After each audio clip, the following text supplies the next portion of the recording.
최근 오미크론 변이 감염이 다시 확산할 기미가 보이면서 정부가 동절기 백신 추가 접종에 적극 참여해 줄 것을 당부하고 있습니다.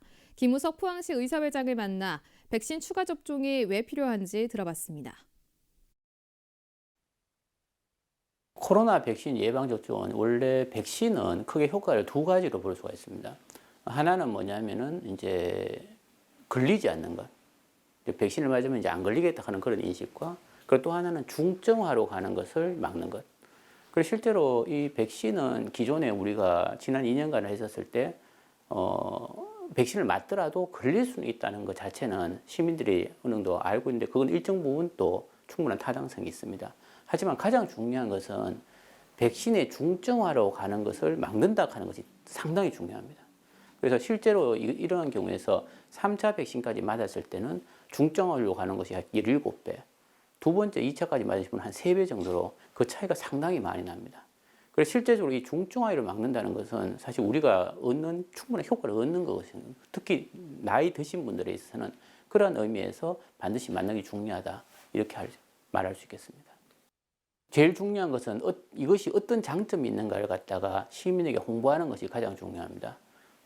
특히 이제 아까도 잠깐 말씀했다시피 시민들께서는 현재로 이만 걸리니까 맞는 것 효과가 떨어진다 이렇게 생각하시고 진짜 중요한 장점, 즉 중증화를 맞는다는 것을 갖다가 못하는 알지 못하는 경우나 혹시 그걸 갖다 간과하시는 경우가 많은데 이런 걸 집중적으로 홍보함으로써 집중 면역 백신의 접종률을 높이는 방법이 하나 있어야 될 것이고 그 외에는 나머지 접종을 할 때 편의성, 시민들이 이제 가까이 오는 것이 힘들다거나 쉽게 맞지 않는다거나 맞을 수가 없다거나 이런 편의성을 높이는 것이 중요한데 실제로 편의성을 높이는 부분에 대해서는 정부가 많은 노력을 하고 있는 것으로 알고 있습니다.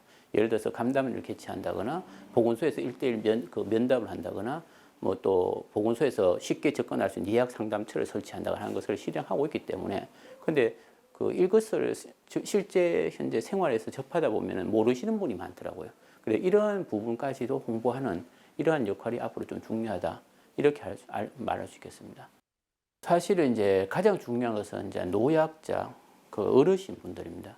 현재 바이러스 디지즈 같은 경우에서는 일단 면역성이 낮은 분들한테서 훨씬 치사율이 높고 실제로 이제 젊은 분들한테는 치사율이 좀 많이 낮은 걸로 되어 있기 때문에 중증화율을 낮춘다는 것이 되게 중요하지 않습니까? 그런데 특히 중증화로 많이 가시는 분이 노약자분들입니다. 그래서 일단 60세 이상이 되신 분은 아무래도 맞는 것이 가장 좋다. 젊은 분들은 이렇게 말씀드릴 수 있겠습니다.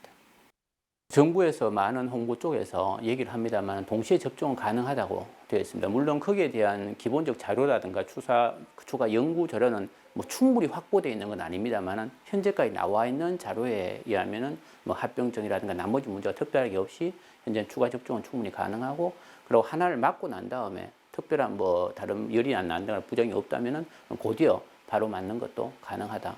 이렇게 이해하시면 되겠습니다.